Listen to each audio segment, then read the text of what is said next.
My car's gone. I'm okay. It's okay. Everything's gone. It's all gone. It's okay. Okay. Are your parents okay? They're okay. Was anybody in the gym? It's okay. It's okay.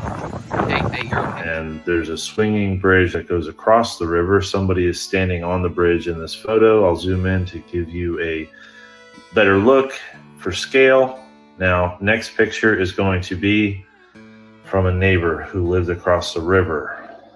This is how much water went through. This is insane. This looks like a dam broke or something. We were sitting in the private portion of the airport, and we got to overhear an awful lot. The Army pilots, the Navy pilots, hospital representatives, there was a lot of chatter. While we were there, a private jet landed and 4 FEMA representatives got off. Four people off of a private jet. Come to find out, and you're not going to hear this, so let me tell you. Come to find out, Mission Hospital was told, private hospital, that they are going to go ahead and be the morgue center for body recovery. All of the Army Chinook helicopters you're seeing flying overhead, they are doing body recovery. FEMA said, and you can take this as a direct quote, said that they are too tied up at the border to send any more representatives. Yeah, at the border. So anyhow, I guess border control trumps whatever's going on here.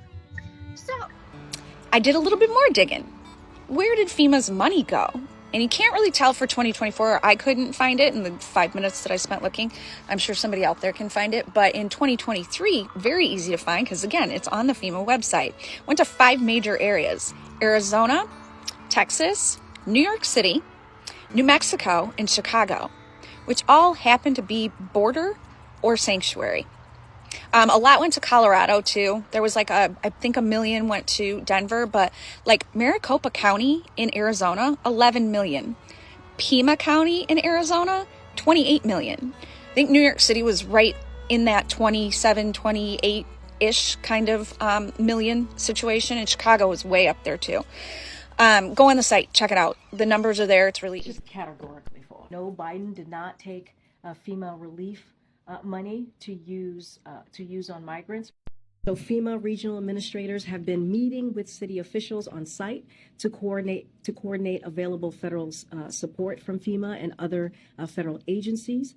Funding is also available through FEMA's emergency food and shelter program to eligible local governments and non-for-profit organizations upon request to support humanitarian relief for which means we're talking about 600,000 to 700,000 people who have not had power for a week. That is an emergency by itself. If you don't have power for a week, then if you had food stored in the freezer, no you don't. If you had breast milk, insulin stored in the fridge, no you don't. You don't get to run your CPAP machine. 750,000 people without power for a week should make headline news by itself. But power outages are unfortunately one of the mildest of problems. Water is also out. Cell coverage is out. If you're seeing people posting from this area, there's a good likelihood they're having to drive miles to do that. And that is if they have a car that wasn't destroyed, if they can get gas somehow, and if they have roads they can drive miles on. These are the road closures.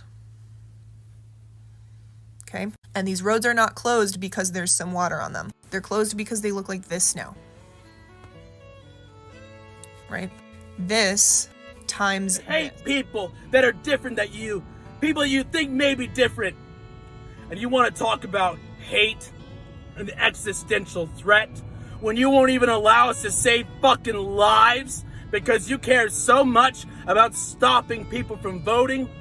A lot of these people will never be the same. They're mentally broken if they're not physically broken, if they're not already fucking dead. No one's walking away from that hole.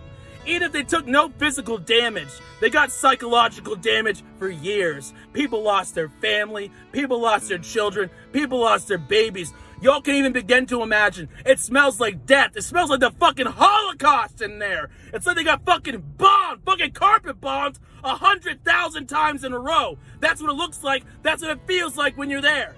and there's nothing but lawlessness. People having to pull knives and guns to defend themselves and their water and their food. It's gotten bad. The Western North Carolina.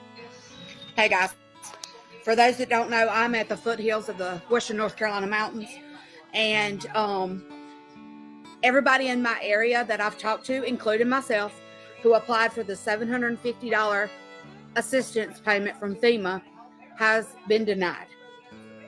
Okay? Yeah. They've denied us. Okay. So here we sit. We've thrown out all of our food because we had no power for 5-6 days. Some still are without power. Here we sit. Limited resources in the store. And they have denied our $750 resource check. So, yeah. Hurricane Helene hit the United States. We've got people trapped in these mountains. And people are asking where our military is. Our military can't do anything until the leader of this stupid country right now signs off on it. So our military is stuck. They cannot put boots on the ground. They cannot hike these Appalachian mountains. They cannot rescue these people that are in these mountains that are stuck. They can't get to them. They can't do anything. Our military can't do anything because they will not sign the orders to release them. It is up to us American people, and we are doing everything we can. In the woods. Absolutely. All of these people on this road here, anybody that is alive on this road, which, by the way, I've heard social media is saying like there are 8 dead in Spruce Pine. Maybe they have 8 confirmed bodies, but I have to tell you the truth here, folks. You can smell the bodies in certain places along the river. There were vultures out. They have marked, with they being the National Guard, have marked over 100 bodies in a 6-mile stretch of river. Possible bodies, just where they think they are. You can't see them, guys. The bodies, the smells, the things are either buried in sand or they're up in the trees and they're crushed in sediment. Yeah, I just saw a chicken right there. You couldn't really tell. You'd smell something, you'd smell flies. Yeah, So the National Guard, is there a lot of National Guard helping right here? There weren't at first. The first 4 days, 3 to 4 days, we were down here by ourselves. We were helping each other. This entire thing got cleared to here by locals, by the local farmer. And we are meeting the immediate needs with the money that we have. We are expecting another hurricane hitting. We do not have the funds. FEMA does not have the funds to make it through the season. South Carolina wants to end help for migrants. She's written a bill to halt the program, but the administration pushed back on allegations that illegal immigration is draining disaster relief funds. Just plain false. This kind of rhetoric is not helpful to people. You know, it's really a shame that we're putting politics ahead of helping people. We've had the local officials helping to push back on this dangerous, truly dangerous narrative that is creating this fear of trying to reach out and help. We don't care about $750. What they do care about is that they gave somebody that should never be This is the problem. Why is there no we give our diamonds to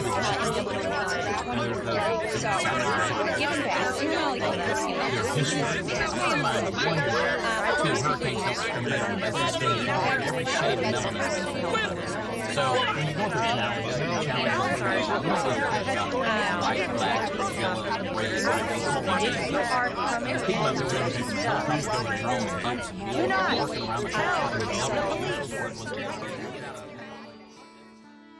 They go there for help, but the app is great.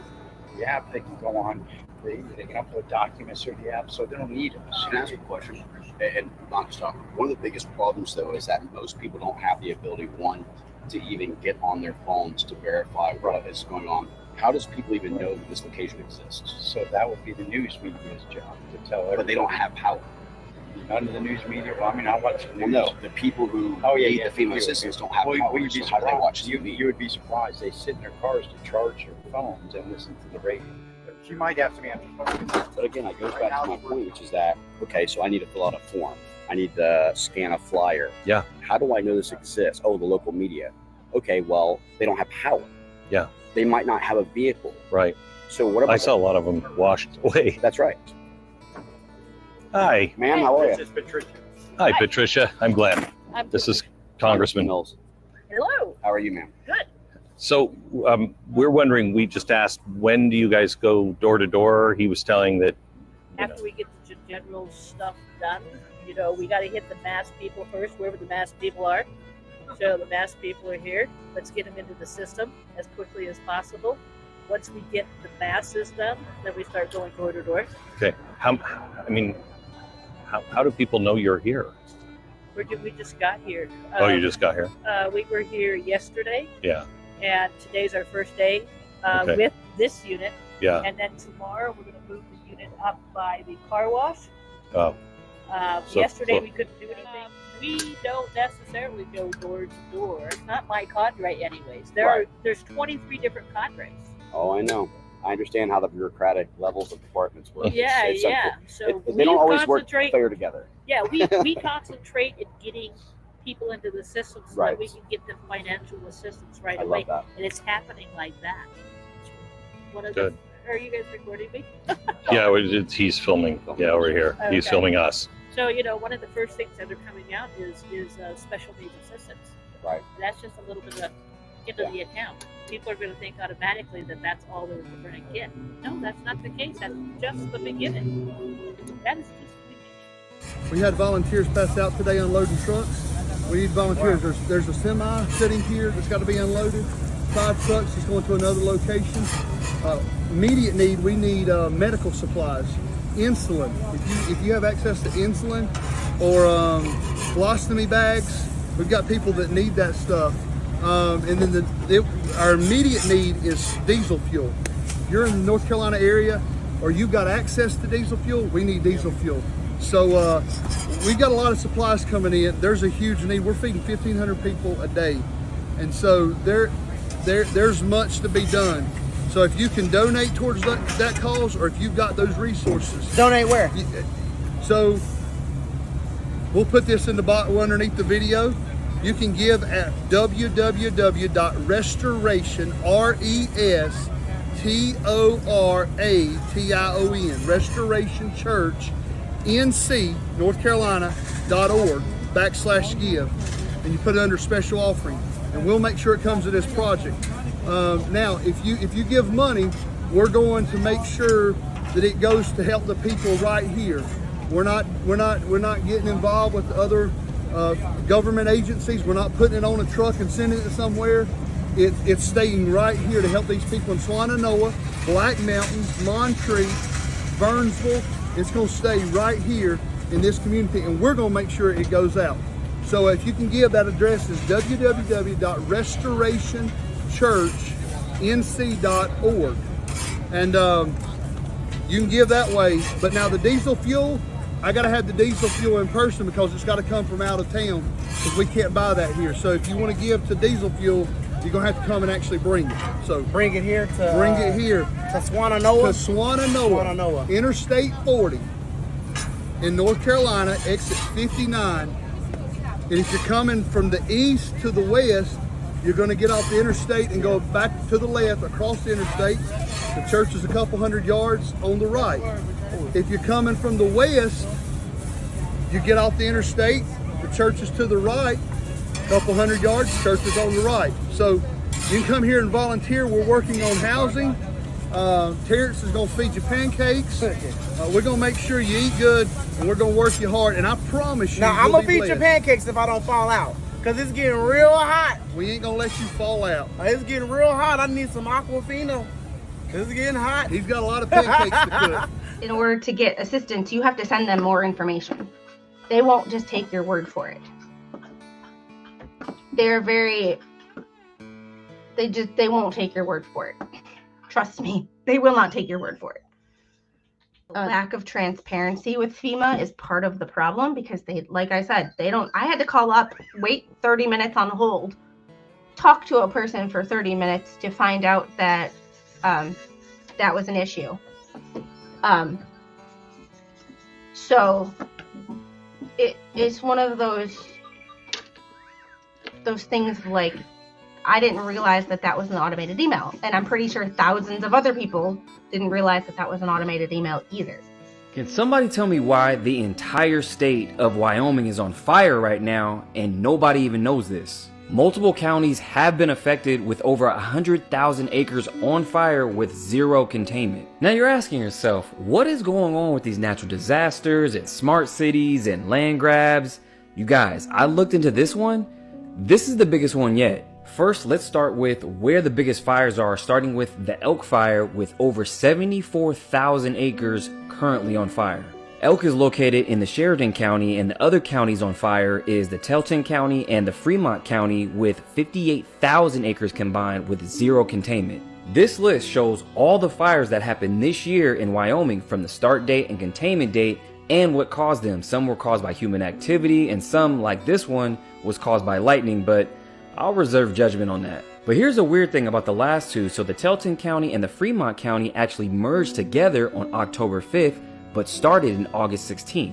Now, it's not so much that the fires merge, that happens all the time, and these two counties are next to each other, but it's the timing. It's 2 months later, and you had multiple containments in between these fires. Now, you could say this is a land grab, with Wyoming being number 6 with the most land owned by the federal government with over 46%, but it's way more nefarious than that. Now, you remember that first county I showed you, Sheridan, with over 70,000 acres on fire? Yeah, they just found the biggest deposit of rare earth minerals worth $37 billion. Now the question is, does the government own this land? It says here the Sheridan County, Wyoming is a governmental entity that operates under the jurisdiction of the state of Wyoming, but it is not owned by the US government. Now another question is, can the government take this land? It says the government can take private property during a disaster under the power of eminent domain, which allows for the acquisition of the property for public use provided that the owner is compensated. However, this typically occurs when the property is needed for emergency response efforts. Oh, like a fire caused by lightning? Got it. Oh, it doesn't stop there. So the company Wyoming Rare got $450 million from the feds for their Hollow Creek project because they found even more rare earth minerals on the other side of Wyoming. This is a tens of billions of dollars play because they said it's so big that it could be a world leader of how much minerals they have. You really have to ask yourself, how many coincidences have to line up before it's not a coincidence?